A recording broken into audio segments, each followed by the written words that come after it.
बिस्मिल्लाहिर्रहमानिर्रहीम। अस्सलाम वालेकुम नाज़रीन, आप देख रहे हैं द लास्ट आवर में हूँ यासिर रशीद और स्टूडियो मेरे साथ मौजूद है सीनियर तजज़ियाकार राना मोहम्मद अजीम साहब। नाज़रीन, पाकिस्तानी मौजूदा सियासत देखें तो आज के दिन पाकिस्तान तहरीक इंसाफ के लिए बड़ा दिन था, क्योंकि वो तैयारियाँ कर रही थी और कल उन्हें इजाज़त मिली और आज के दिन कंटेनर्स जो हैं वो इस्लामाबाद पहुँचना शुरू हुए ताकि स्टेज सजाया जा सके और कल के दिन एक अजीम व शान जलसे का एहतमाम किया जा सके, जिसे बतौर एहतजाजी जलसा मुतारिफ़ करवाया जाएगा। आज अली मोहम्मद ख़ान ने खैबर पख्तूनख्वा के अंदर एक बड़ा जलसा कर डाला और उस जलसे में उन्होंने ये कहा कि जिस दिन खान ये फैसला करेगा कि भूख हड़ताल करनी है तो सिर्फ खान ही भूख हड़ताल नहीं करेगा। भूख हड़ताल में पाकिस्तान के तमाम शहरी मौजूद होंगे, वो खुद भी भूख हड़ताल करेंगे, वो खुद भी सड़कों पर निकलेंगे। अब इसके बाद ये इस्लामाबाद में जलसे के हवाले से एक तवील सेशन है कि जिसके बाद जलसे की इजाज़त मिली थी, जिसमें अदालत को ये कहना पड़ा था कि दूसरे भी जलसे कर जाते हैं, तो ये अगर जलसा आपके SOPs के मुताबिक कर रहे हैं, आपकी दी गई शराइत के मुताबिक कर रहे हैं, तो इजाज़त क्यों नहीं दे रहे? तो 27 शराइत रखी गई थी जिस पे हतमी फैसला होने के बाद इजाज़त दी गई कि आप जलसा कर लें और अब इतलात के मुताबिक NOC मुअत्तल कर दिया गया, इसलिए कि मुहर्रम उल हराम के दिन है और सिक्योरिटी की सूरत हाल है। एक चीज़ ये, और दूसरी तरफ बानी PTI ने जब उनसे पूछा गया कि पंजाब काबीना ने आपके ऊपर केस किया है, तो उन्होंने ये कहा कि मैं खैबर पख्तूनख्वा की हुकूमत को कहता हूँ कि वीडियो मौजूद है, बयानात मौजूद हैं, ख्वाजा आसिफ के बयानात मौजूद हैं, मियाँ नवाज़ शरीफ के, मरीम नवाज़ के, तो उनके ऊपर भी केसेस करें। तो कल राना साहब इसी बात का इशारा दे रहे थे कि दूसरी तरफ भी एक हुकूमत मौजूद है, तो अगर वो केस करने शुरू कर दे और केस दर केस की रवायत जन्म लेने लगे तो क्या होगा। और उसके साथ साथ बिजली के बिलों के ऊपर भी बात होगी। राना साहब की तरफ बढ़ते हैं। राना साहब, सबसे अवामी मसाइल, बिजली के बिल, क्या समझते हैं? 1, 2, 3 दिन से मुसलसल हम इसके ऊपर बात कर रहे हैं और पीछे एक लंबी एक जद्दोजहद भी है जो करते आ रहे हैं अवाम के लिए। क्या समझते हैं अवाम का इस वक्त हाल क्या है? बिस्मिल्लाहिर्रहमानिर्रहीम, अस्सलातु वस्सलामु अलैका या सय्यदी या रसूल अल्लाह, अस्सलातु वस्सलामु अलैका या सय्यदी या हबीब अल्लाह। अवाम के इस वक्त ये हाल है जी कि अवाम 2 फैसले करने पर सोच रही है कि वो बिजली का बिल जमा कराए या फिर अपने घर में 2 वक्त की रोटी या 1 वक्त की रोटी जो है वो चलाए। आखिरकार अवाम ने हार जाना है और उसे बिजली का बिल ही अदा करना पड़ेगा। या सिर्फ कोई एक शख्स मुझे दिखा दे जो बिजली के बिल पे नहीं रो रहा, जिसके घर बेचारे के सिर्फ पंखा लगा हुआ, एयर कूलर भी नहीं है। होता क्या है, ये 2-3 दिन पहले एक FIR दर्ज हुई है यासिर साहब, ये FIR को दिखा रहे हैं। ये FIR दर्ज हुई है, ये थाना है जी, लाहौर का थाना है जी, और इसमें FIR जो दर्ज होती है वो हबीबुर रहमान वगैरह की दर्ज होती है। ये STO साहब हैं एक, जिनके कमर पे ये भरी हुई हैं सारी अदालत है। उसमें 420, 468, 471, 148, 149, 324, 342, 186, 351। अच्छा, इसमें वो लिखते हैं कि सारी दफात लगी हैं। ये मारा किने? ये FIR के मुताबिक 22 जनाब SHO साहब थाना मनावा लाहौर महकमा में बतौर एडिशनल एक्सीएंट सब डिवीज़न महमूबूदी सर इंजाम दे रहा हूँ। फला टाइम इतने बजे लैंड सुपरिटेंडेंट हाफिज सनाउल्लाह फला जितना भी लिखते होते हैं कि हमें पता चला लखों डैर में मौजूद थे। इतला मिली कि जट फन्नस वाकया की रोड नज हीरा कांडा पर हवाला नंबर फला बिजली बिल मबलिक 5 करोड़ पे वाजिबुल्दा है, 5 करोड़ पे। हालांकि एक दिन का शायद चलता हो इतना, जिन्होंने जालसाजी करके खुद सादा रकम मबलिक 72,50,28 रुपए का बिल तैयार किया और महकमा वार्डा को पेश किया, जिसके सिलसिले में अच्छा फैब्रिकेटेड बिल भी तैयार, हाँ जी, जिसके सिलसिले में जट फर्नेस साइट पहुंचने पर जहां मुलजमान अफजाल जट, इसका भाई अब्दुल्ला जट, आसफ गैस वाला और इसका भाई 18 का नाम अफराद थे। मुलजमान अफजल जट वगैरह से जब बिल की अदायगी ना करने और जाली बिल तैयार करने के हवाले से पूछा गया तो मुलजमान तैश में आ गए और उन्होंने इतना मारा कि क्या गया। ये STO हैं जिनको मार पड़ी। अब मैंने जब इस पे मैं याद करें, मैंने कहा था मैं कुछ चीज़ें खोलूंगा। मैं ये ऑन रिकॉर्ड कह रहा हूं बाकायदा। इस एरिया में, सिर्फ इस एरिया में जहां ये वाकया हुआ है, यहां पर कमो बेश 30 के करीब ऐसी फन्नसें हैं जो बगैर किसी चीज के, होता क्या, रात होती है, डायरेक्ट कुंडा लगता है, पूरी रात बिजली चलती है, वापडा का अमला शामिल होता है, छापा मारने वाले इदारों के अमले के लोग शामिल होते हैं और यह सारा कुछ करने के बाद तकसीम होती है यासर 5 लाख डेली लेना जी, 4 लाख डेली ले, मैं 2 नाम ले रहा हूं, नैब, FIA, जो चाहे एक न्यूट्रल अदारा, बल्कि मैं मोहसिन नकवी साहब से कहूंगा वो इस पे बड़ा काम कर रहे हैं कि आप जनाब सिर्फ आपको मैं दे रहा हूं कि आप इनको चेक कर लें।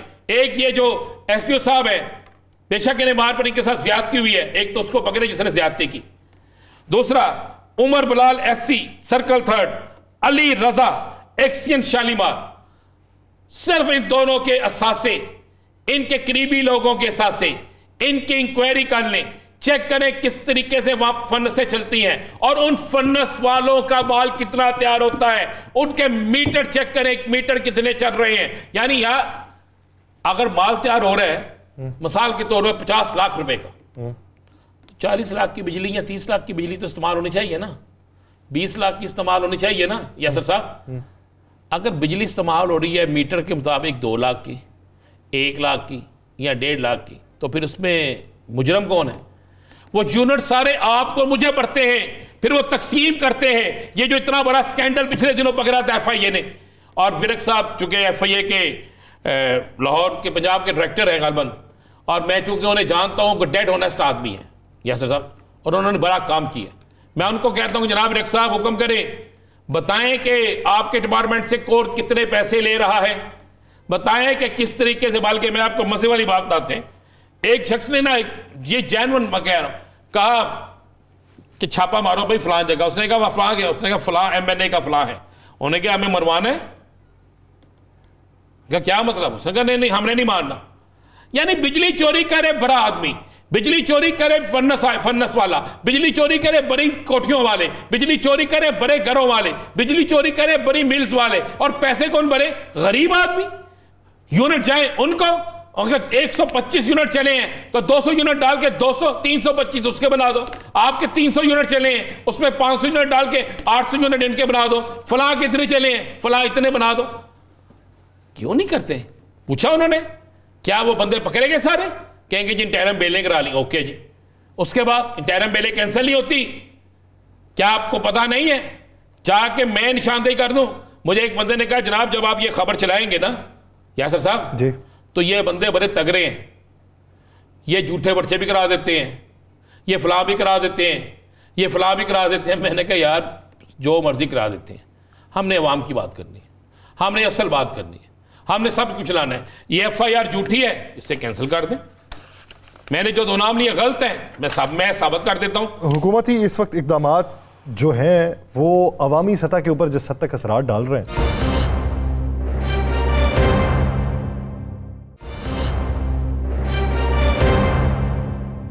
पाकिस्तान पीपल्स पार्टी के रहनुमा पलवशा खान में ज्वाइन किया। पलवशा साहिबा बहुत शुक्रिया आपके वक्त का। पलवशा साहिबा, अगर देखा जाए जो इकदामात उठाए जा रहे हैं और अवाम जिस कर्ब के अंदर मुब्तला है, क्या पाकिस्तान पीपल्स पार्टी से उसका सवाल हो सकता है कि आप हुकूमत के हिस्सेदार हैं? क्योंकि अगर आप ना होती तो शायद ये इकदामात जो हैं वो ना उठाए जाते पाकिस्तान मुस्लिम लीग नून की तरफ से, या फिर पीपल्स पार्टी को इससे बरी उज़ ज़िम्मा करार दिया जाएगा?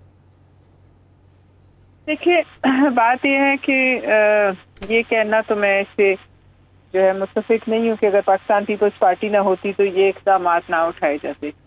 ये इक़दामात जो हैं ये काबीना के फैसले हैं। कल भी जो 5 रुपये 75 पैसे बिजली बढ़ी, वो रोटेशन के ज़रिए समरी जो है वो काबीना में मूव की गई और उस पर अप्रूवल लेकर ये जो एक बहुत बड़ा इजाफा था ये कल हुआ। आज भी मैं देख रही हूँ नेफ्रा ने 3 रुपये कुछ पैसे जो है 32-33 पैसे आज फिर बढ़ाए हैं। अब बात दरअसल ये है कि पाकिस्तान पीपल्स पार्टी ना हो और अगर ना वोट करे तो हुकूमत जो है जाहिर है फिर वो गिर जाती है, और अगर हुकूमत गिर जाती है तो फिर उसके बाद जो है उस सिनेरियो को आप देखें कि क्या आपको फिर से कोई इलेक्शन नज़र आते हैं इन मौजूदा हालात में, और इसकी क्या गारंटी है कि फिर जो इलेक्शन होंगे अगर हुए क्योंकि मेरे पास तो कोई इस किस्म की ना हमें नज़र आती है ना समझ आती गारंटी के हालात क्या हों, और अगर हुए तो फिर दोबारा जो है कोई इस्तेहकाम की सूरत बनती है जो पहले आज तक जो हमने देखा है कि इन इलेक्शंस के बाद भी नहीं बनी। अब जाहिर है पीपल्स पार्टी के पास एक चॉइस है कि वो हुकूमत को वोट ना करती और अगर बजट को वो पास ना करती तो फिर हुकूमत हराम से गिर जाती। तो फिर क्या ऑप्शन है? परवेश खान साहब, फिर का लफ्ज़ एक बड़ा अच्छा है कि वाकई हुकूमत ना होती तो क्या होता। क्या अब आवाम के साथ जो हो रहा है, जिस अज़ियत की ज़िंदगी गुजार रही है आवाम, क्या आप समझते हैं कि पीपल्स पार्टी को इस पर इसी तरह खामोश रहना चाहिए?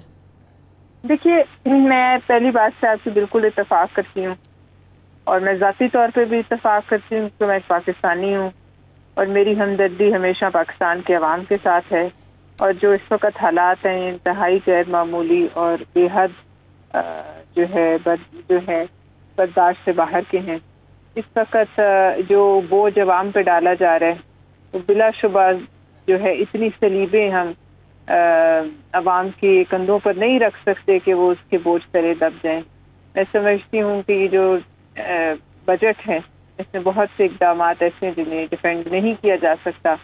ये भी समझते हैं, जो आज हमारे चेयरमैन ने भी कहा है कि ये रिग्रेसिव रिजत पसंदाना टैक्सेशन है और ये रिजिटी टैक्स जो हैं ये लोगों की जो है गर्दन पर बिल्कुल जैसे सांस की नाली पर बोझ है। लिहाजा ये जो बिल ये बढ़ाना टैरिफ इलेक्ट्रिसिटी के, गैस के और ये जो टैक्सेशन है ये सारा बोझ अवाम पे पास करना ये कोई सलूशन नहीं है। इसका नतीजा ये होगा कि कारोबार बंद होंगे, बहुत बड़े पैमाने पर लोग ले ऑफ होंगे और वो जो एम ऑब्जेक्टिव हम अचीव ये करना चाह रहे हैं वो टैक्सेशन जिस तरह की हो रही है उसके ज़रिए नहीं हो सकेगा। बेरोज़गारी बढ़ेगी, महंगाई बढ़ेगी। ये सब तमाम चीज़ें जो है हम इनको बिल्कुल आप जितनी बातें कर रहे हैं वो जायज़ हैं। इस पर हुकूमत को जो है अपनी पॉलिसियों का जायजा लेना है। आज हुकूमत को अपनी पॉलिसियों का जायजा लेना है, लेकिन सवाल यह है कि बजट मंजूर हो चुका है तो पॉलिसियों का जायजा किस हद तक लिया जा सकता है? बजट मंजूर आज भी तो 8-9 रुपए बिजली बढ़ी है ना कल से आज तक 24 घंटों में। तो यही बात आज हमारे चेयरमैन साहब ने की है कि मुशावरत के बगैर ये जो काम हो रहा है ये सस्टेनेबल भी नहीं है और इसको मतलब हम किसी तरह जो है कम से कम हम डिफाइन नहीं कर सकते। चले, आपके लिए पाकिस्तान पीपल्स पार्टी के लिए वो काबिल कबूल नहीं होंगे। बहुत शुक्रिया पलवशा खान साहिबा इस हवाले से अपना वक्त देने के लिए। नाज़रीन, जो इस्लामाबाद की इस वक्त सूरत हाल है, राना साहब क्या समझते हैं, पाकिस्तान तहरीक इंसाफ क्या रुकेगी? NOC कैंसिल हो चुका, या फिर आपको ये लगता है कि मज़ीद होकर वो एहतजाज करें? बात यह है कि मुझे हंसी आ रही है कि जब NOC दिया उन्हें पता नहीं था कि मुहर्रम आ सकते हैं। मुहर्रम से एक दिन पहले का ये जलसा है, मुहर्रम का चांद नज़र आ सकता है, ये तो सबको पता था। अब तो यार सर ये पता लग जाता है कि 1 घंटे बाद बारिश हो जानी है, तो उनको ये नहीं पता लगना था। आज अगर ये मानसरा में जलसा ना करती तहरीक इंसाफ और इतना बड़ा जलसा ना कर देती तो शायद ये ना होता। मेरे पास जो इतला है वो इतला ये है कि ये चीज़ नज़र आ चुकी थी कि ये जलसा इतना बड़ा जलसा हो जाना है, और जब ये पता लग जाना था कि कप्तान के बग़ैर फिर इतना बड़ा जलसा हो गया, फिर जब कप्तान आएगा तो फिर क्या आलम होगा। तो एक जलसे ने, याद करें मैंने कल कहा था इस्लामाबाद के जलसे के बाद फिर बहुत सी चीज़ें खुल जानी है। इस्लामाबाद का जलसा बहुत सी चीज़ों का तयन कर देगा। तो बात यह है कि जलसा का NOC कैंसिल कर दिया गया, वो कल अदालत में जाएंगे, एप्लीकेशन देंगे, ये फिर कहेंगे जनाब मुहर्रम शुरू हो गया, आप ठहर जाएँ, चले मुहर्रम के बाद का टाइम दे देंगे। जलसा तो होना है। ये जलसा कैंसिल करने का मतलब है कि आपने तहरीक इंसाफ की ताकत को, तहरीक इंसाफ की कुव्वत को मान लिया है। राना साहब, अब आप ये देखें कि इस वक्त सूरत हाल क्या है वो जान लेते हैं। हमारे नुमाइंदा 92 के हैं फ़हीम अख्तर, उन्होंने हमें ज्वाइन किया। फ़हीम, बहुत शुक्रिया आपका। फ़हीम, इस वक्त की सूरत हाल क्या है? जो उनकी प्रेस कॉन्फ्रेंस पहले हुई, उन्होंने तहफ़्फ़ुज़ात का इज़हार किया, वो कहते रहे कि क्रेन का ऑपरेटर भी हमारा गायब हो गया, हमें मालूम नहीं पड़ा कि वो चला किधर गया। तो इस वक्त ताज़ा तरीन सूरत हाल क्या है इस्लामाबाद जलसा गाह की? देखिए, इस्लामाबाद जलसा गाह में इस वक्त तो बारिश की सूरत हाल है और इस्लामाबाद पुलिस और जो इंतज़ामिया है वो PTI को जलसा करने से रोक रही है। और जो बहाना बनाया गया है, या फिर यूँ कह सकते हैं जो वजह बताई गई है, वो ये कही जा रही है कि मुहर्रम उल हराम जो है वो शुरू हो चुका है। हालांकि कल रोयत हिलाल कमेटी का इजलास होना है और कल फैसला होगा कि चांद नजर आएगा या फिर नहीं आया। लेकिन उससे पहले ही इस्लामाबाद इंतजामिया ने जो है वो तहरीक इंसाफ के जो जलसे का NOC था उसे मनसूख कर दिया है और ये कहा है कि मुहर्रम उल हराम की वजह से सिक्योरिटी के इश्यूज हैं और जो मकामी आबादी है उनमें से ज़्यादातर जिसकी तादाद है वो मुस्लिम लीग नून के मकामी रहनुमा हैं, उनकी तरफ से एक दरख्वास्त आई और ये कहा गया कि अवाम को मुश्किलात होती हैं तो इस वजह से जलसे की इजाज़त ना दी जाए। अब तहरीक इंसाफ जो है, तहरीक इंसाफ दो हिस्सों में तकसीम है। एक तहरीक इंसाफ का हिस्सा कह रहा है कि जलसा कल हर हाल में होगा, जबकि जो दूसरे हिस्सा है वो कह रहे हैं कि एक हमें एक्सक्यूज़ मिल चुका है कि इंतज़ामिया इजाज़त नहीं दे रही और हमें अपने वर्कर्स को, कारकुनों को बचाना है कि जिस तरीके से तहरीक इंसाफ के ऊपर या उनके कारकुनों के खिलाफ क्रैकडाउन होता है या उनकी गिरफ्तारियां होती हैं, कहते हैं मजीद भी उन्हें इम्तिहान में ना डालें। अब अगर इजाज़त नहीं दी जा रही तो ये चीज़ हमें फेवर करती है। ताहम हतमी फैसला आपसे कुछ देर बाद जो तहरीक इंसाफ की कमेटी है और जो आला क़यादत है उसका इजलास चल रहा है, उसमें ये फैसला किया जाएगा कि जलसा होगा या फिर नहीं होगा। अब से कुछ देर पहले जलसा गाह के ऊपर जो कौमी असम्बली में अपोजिशन लीडर हैं उमर अयूब वो पहुंचे हैं। उन्होंने वहाँ पर मीडिया से गुफ्तगू करते हुए इस बात का ऐलान तो जरूर किया है कि हम जलसा हर हाल में करेंगे और कल ही करेंगे, और हुकूमत के ऊपर उन्होंने शदीद तनकीद भी की और ये कहा कि जो इस्लामाबाद इंतजामिया ने मौक़िफ़ इख्तियार किया है सिक्योरिटी इशूज़ और मुहर्रम की वजह से, उनका भी यही कहना था कि मुहर्रम को भी चंद रोज़ रहते हैं, लेकिन ये बदनीति के ऊपर मुश्तमिल फैसला किया गया है इस्लामाबाद इंतजामिया का। और कुछ जो तहरीक इंसाफ की जो अच्छा फ़हीम, हमेशा तहरीक इंसाफ का जलसा होता था तो पता चलता था तहरीक इंसाफ का जलसा है। अब भी हम देख रहे थे सोशल मीडिया पे भी, और मैंने भी बहुत से लोगों को देखा जो रवाना भी हो गए जलसागाह के लिए, जलसे के लिए अपनी ज़ाती गाड़ियों पे सारा कुछ कर रहे हैं। तो आपको क्या नज़र आता था अगर जलसा होता तो कैसा जलसा होना था? देखिए राना साहब, ये इंटरेस्टिंग जलसा था क्योंकि आम इंतखाबात 2024 से पहले तहरीक इंसाफ को कंपेन करने की सच आज़ादी के साथ इजाज़त नहीं थी और पूरे इलेक्शन के दिनों में तमाम सियासी जमातों ने अपने बड़े बड़े जलसे किए, वहाँ पर किसी किस्म की कोई रुकावट नहीं थी। और तहरीक इंसाफ एक तो निशान के बगैर जमात के इलेक्शन में गई, उनके उम्मीदवार गए और पूरे मुल्क में उनको किसी भी जगह के ऊपर बड़ा जलसा करने की बाज़ाब्ता इजाज़त नहीं दी गई। अब खैबर पख्तूनख्वा में इनकी हुकूमत आने के बाद खैबर पख्तूनख्वा में तहरीक इंसाफ ने अच्छे जलसे किए हैं, लेकिन एक ये बात भी आती है कि वहाँ पर उनकी हुकूमत है तो कोई रोक रुकावट नहीं है। लेकिन ये पहला जलसा था जो तहरीक इंसाफ अपनी खैबर पख्तूनख्वा की हुकूमत की हदूद से बाहर जलसा कर रही थी, और ये एक बहुत बड़ा तहरीक इंसाफ के लिए यूँ कह सकते थे कि टर्निंग पॉइंट साबित हो सकता था ये जलसा, अगर जलसा हो जाता। और तैयारियां अगर कहें तहरीक इंसाफ की हद तक तो तहरीक इंसाफ ने बड़ी भरपूर तैयारियां की हुई थी। बिलखसूस खैबर पख्तूनख्वा, एबटाबाद, मनसहरा से काफ़ी बड़ी तादाद में लोगों को जमा करने का जो है वो टास्क सौंपा गया था। पेशावर से भी टास्क सौंपा गया था और ये तरनोल के मकाम के ऊपर जो जलसे का मकसद यही था कि पेशावर की हदूद भी वहाँ से लगती है और पंजाब की भी, तो एक बड़े जलसे की उम्मीदें की जा रही थी। बड़े जलसे की उम्मीदें की जा रही। जाहिर बात है कि 2024 के बाद उनका पहला जलसा था तो वो टर्निंग पॉइंट पाकिस्तान तहरीक इंसाफ के लिए। बहुत शुक्रिया फ़हीम अख्तर इस हवाले से आगाह करने के लिए। नाज़रीन, दीगर इश्यूज़ पे बात करेंगे, एक शॉर्ट ब्रेक के बाद कहीं नहीं जाएगा। Stay with us.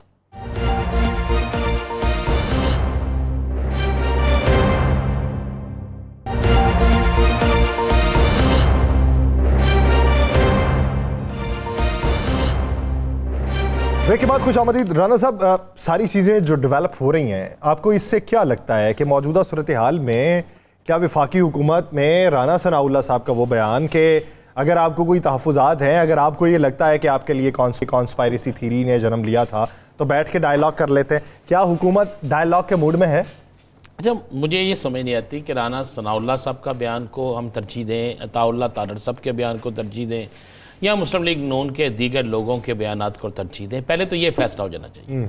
जिस तरह नून लीग अक्सर कहती थी ना कि पहले ये फैसला हो जाए कि तहरीक इंसाफ में बात किसकी करनी है। अब मैं पूछता हूँ कि पहले ये फैसला हो जाए कि नून लीग के अंदर किसकी बात जो है उसका वज़न है और किसकी बात जो है उसको माना जाएगा। बात यह है कि आज बानी तहरीक इंसाफ ने एक बड़ा बंद किया, उसने कहा जी बिल्कुल हम ABC में जाएंगे। ये बहुत बड़ी बात है, इस पर अप्रिशिएट करना चाहिए था, हुकूमत की तरफ से अप्रिशिएट होना चाहिए था। लेकिन हमारे वज़ीर इत्तलात ने कहा जनाब उन्होंने कहा तो है लेकिन दुआ करें अपनी बात पे कायम रहें, बजाय आप ये कहें कि जनाब ये एक अच्छा खुश आइन है और हम सब जो है किसी एक मामले पर, एक विकेट पर, एक पेज पर खड़े हैं। हालांकि एक पेज वाली बातें तो अब ना होने के बराबर रह गई हुई है ना, तो उस पर करने। लेकिन नहीं, राना सनाउल्लाह साहब आज ये कह रहे हैं, लेकिन राना सनाउल्लाह साहब ने 2 दिन पहले क्या कहा था आपको याद है ना? फितना है, इसके सामने खड़े होंगे, हर सूरत में खड़े होंगे, जो भी होगा हम इसके सामने खड़े हैं। अब आप किस जगह किस बात को तरजीह देंगे, कौन सी बात सच है कौन सी झूठ है, किस बात पे आप किसके साथ करेंगे, पहले ये फैसला कर लें कि हुकूमत जो है वो अगर मुज़ाकरात करना चाहती है, हुकूमत अगर ये चाहती है, समझती है कि आइन और कानून की बालादस्ती हो, पाकिस्तान में जमहूरी अमल चलता रहे, पाकिस्तान में जमहूरी अमल का तसलसल जो है वो कायम रहे, तो हुकूमत को चाहिए फिर उन तमाम चीज़ों पर आकर बात करे जिन चीज़ों से ये सारा सिलसिला आगे बढ़ना है। लेकिन एक दिन पहले एक हुकूमती शख्स कुछ कहता है, एक ही दिन में दूसरा कुछ कहता है, उसी दिन में तीसरा कुछ कहता है, तो इस तरह तो नहीं होता। यासर पहले तो ये फैसला करे ना कि मुस्लिम लीग नून में कौन है जिसकी बात एक होगी, जिसकी बात को सुना जाएगा, जिसकी बात पे वजन होगा, और जो वो कहेगा उसको हुकूमत की तरफ से या मुस्लिम लीग नून की तरफ से समझा जाएगा कि वो बयान है। पहले तो ये देख लेना, ये फैसला कर ले। हमारी बदकिस्मती ये है कि हम ये फैसला अभी तक सोच नहीं सके कि है कौन। आप 3 रहनुमा होते हैं, तीनों के बयान बिल्कुल अलग अलग होते हैं। अब मुझे एक बात है, अगर ये चले जा रहे हैं उस कॉन्फ्रेंस में जा रहे हैं, और पार्टी कॉन्फ्रेंस में, तो क्या गलत कर रहे हैं? एक मसला जिसकी आज कोर कमांडर कॉन्फ्रेंस में भी बात हुई, और वाकई दहशतगर्दी का मसला हल होना चाहिए, और इस मसले ने हमारी जड़ें खोखले करने की कोशिश की है। इस मसले को जड़ से उखाड़ना चाहिए। अगर इसमें कोई सियासी जमात जिसको तहफ़्फ़ुज़ात आती है, वो अपने उनके तहफ़्फ़ुज़ात दूर करें, और वाकई तहफ़्फ़ुज़ात दूर करने से सारे मिलकर चलें और यकजहती के साथ चलें। मैं देखूंगा किस तरह इस मुल्क के अंदर दहशतगर्दी रहती है। लेकिन जब हमारी सियासी जमातें ही उस पर तनकीद शुरू कर दें, उस पर बातें बनाना शुरू कर दें, उस पर दीगर मामला शुरू कर दें, फिर किस तरह चलेगा? यार साहब, आप ये देखें कि तहजीब याफ्ता ममालिक में होता क्या है। ऋषि सुनक ने अपने अलविदाई खिताब में पार्टी लीडर के ओहदे से मुस्ताफ़ी होने का ऐलान किया और कहा कि नया लीडर आने तक जिम्मेदारी अदा करता रहूँगा। और उन्होंने कहा कि अवाम के गुस्से और मायूसी का मुझे एहसास है, इस नुकसान की मैं जिम्मेदारी भी कबूल करता हूँ। अवाम ने वाज़ेह इशारा दिया है कि हुकूमत को बदलना होगा। तो उन्होंने उम्मीदवारों और मुहिम चलाने वालों से भी माजरत की और तमाम साथियों का शुक्रिया अदा किया। और उन्होंने जो अभी सर स्टॉमर हैं उनको जीत पे मुबारकबाद देते हुए कहा है कि केयर स्टॉमर जो है मुहज़्ज़ब शख्स हैं, मैं उनका एहतराम करता हूँ। सर केयर स्टॉमर की बतौर वज़ीर-ए-आज़म कामयाबी जो है वो हम सब की कामयाबी होगी। हमने जितना डिलीवर किया, उम्मीद करते हैं कि वो आवाम के लिए बेहतर होगा। अब ये जाने वाला आने वाले को वेलकम करते हुए अल्फाज इस्तेमाल कर रहे हैं। बरतानिया में। अच्छा, मैं समझा पाकिस्तान की गल कर रहे हो यार। प्रोग्राम आप पाकिस्तान में कर रहे हैं, बात आप बरतानिया की कर रहे हैं। वहाँ पे फार्म 47 है, वहाँ पे एवन फील्ड है। यार मैं पूछ रहा हूँ, फार्म 47 है? नहीं सर, उनका फार्म 45 नहीं होता सर। नहीं होता। पोलिंग एजेंट उनकी डायरेक्ट पोलिंग होती है यार। मैं बता तो देना यार, मैं पूछना चाह रहा हूँ, मुझे नहीं पता यार। नहीं होता। नहीं होते? नहीं होते। अच्छा, वहाँ पर डब्बे उठा के गायब होना। अगले तायात पाबंदी लगा देते हैं। डब्बे, वहाँ पे डब्बे वाला सिस्टम ही नहीं है वैसे सर। अच्छा, वहाँ पर नहीं है। पाकिस्तान में कोई लीडर है जिसने अपनी हार के बाद, अपनी पार्टी की हार के बाद अपनी सदारत छोड़ी हो? सदारत छोड़ के दूसरी जमात में चले जाते हैं। नहीं है कोई? नहीं कोई नहीं, अभी तक तो नहीं देखा। सदारत छोड़ना सर, कैसी बात करें? सदारत सदियों बाद मिलती है। सदारत छोड़ दें। यहाँ पे छोटे भाई को सदर बना के भी सदारत वापस ले ली जाती है। ये उन मुआशरों में होता है। मेरी बात किसी को अच्छी लगे बुरी लगे, बिल्कुल कोई बात नहीं है। ये तो हकायक पे मबनी चीज़ें हैं ना। उसने जीतने वाले को कबूल किया, अपनी हार को तस्लीम किया, अपनी पार्टी सदारत से इस्तीफा दिया।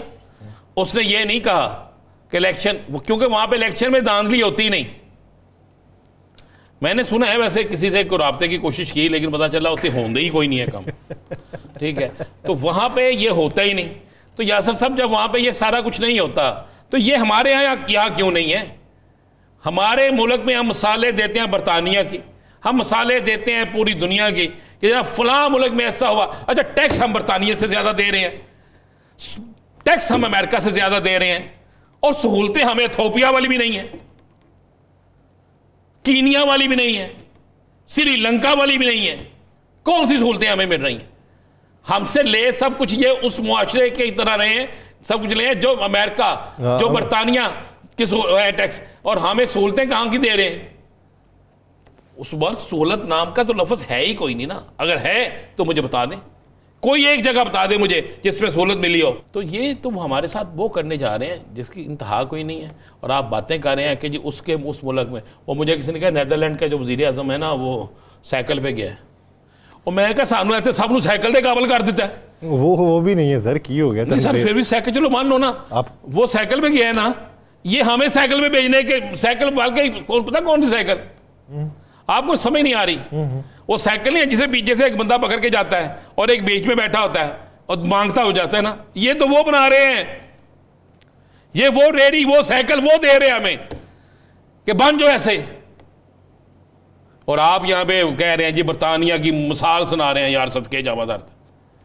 एक काम आप क्रेडिट दें बानी तहरीक इंसाफ को, उसने जो चीज सेट की ना, इक्तदार के ईवानों में बैठने वालों को जिस तरह शिकस्त होनी शुरू हुई है, यहां पे भी आपको पता क्या हुआ है ना, ठीक है ना। जब तक फैसला नहीं ना होता फार्म 45, 47 का, उस वक्त हम बात कर सकते हैं, अदालतों में केस हैं, कर सकते हैं। उस वक्त तक कभी तक ये जीते हुए नहीं है, जब खत्म ही फैसला हो जाएगा फिर जीते हुए होंगे।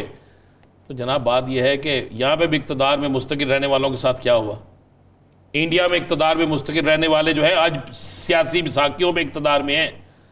और ये इंग्लैंड के अंदर भी जिन्हें जिन्हें थे 14 साल बाद बाहर निकले, तो 14 साल बाद ही उतों जरा उतों आया, उन्हें कहा जी मेरे नाल नहीं हुई तो तुहाडे नाल भी सही नहीं होनी, एहो जी की उन्हें कमाल कर दी है। उन्हें कहा भुगतो और सुनिया कि उसे हो रही गल्लां काफ़ी। यासर साहब बात यह है कि यार मुझे ना खुदा की कसम, मैं आपको ये हल्फन कह रहा हूँ, मैंने एक नहीं दो नहीं, मैंने तो कल अपने राजपूत भाई की बात की ना कि इनका बिल क्या है। आज मुझे एक फ़ोन आया 69 के नंबर से 0321, बस मैं इतना ही बताऊँगा। उस शख्स ने ऊंची ऊंची रोना शुरू कर दिया। मैं परेशान हुआ, क्या हुआ था पता उसने क्या कहा? क्या? उसने कहा मेरी बेटी हॉस्पिटल में है, मेरे घर का मीटर कट गया, गैस का भी और बिजली का भी, मैं बेटी को हॉस्पिटल से लेके आऊँ घर तो वो गर्मी बर्दाश्त नहीं कर सकेगी, मर जाएगी। अस्पताल वाले अस्पताल में रखने नहीं दे रहे और मेरे पास इतने भी पैसे नहीं है मैं बिल साहब हर चौथे घर की ये कहानी है। प्रोग्राम का वक्त ख़त्म हुआ चाहता है, लेकिन ये जो कर्ब से गुजरता है उसी को इसका अंदाज़ा होता है। नाज़रीन, आपसे मुलाकात बार के रोज़, मुझे और राना साहब को दीजिए इजाज़त। अपना बहुत सा ख्याल रखिएगा। अल्लाह ने के बाद।